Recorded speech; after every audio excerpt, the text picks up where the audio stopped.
Yes, of course. Our Air Force and the missiles, they did pound Nur Khan Airbase. This is well known to India. We have the satellite information. So also the external media, international media, they could see it. And at one time there was a great fear. Because of the nuclear arsenal kept there might be leakage of radioactive material. And so it might have been wrong, it might have been true, that certain aircrafts were sent there to try and gauge whether radioactive material were actually in the air.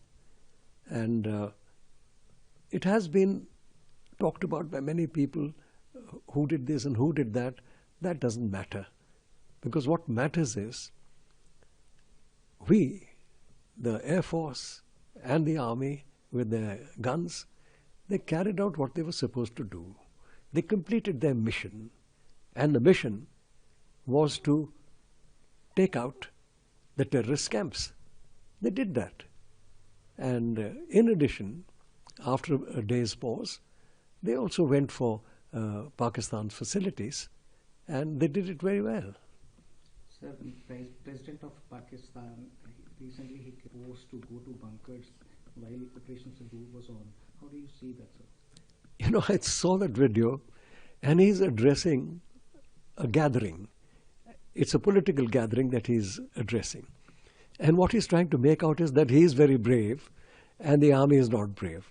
And I think the person who should really speak to him is the Field Marshal of Pakistan. Because I never, ever have heard a Prime Minister of a country or a President of a country build himself up and let his armed forces down. This has never happened. The long World War II, Winston Churchill at no stage brought down the army just to show himself as brave. And in all our wars, whether it was 1962 when Prime Minister Nehru was there, or later when Lal Bahadur Shastri was there, and then again when in 1971, nobody ever tried to do this. And in 1999, there was the full support from the government of India.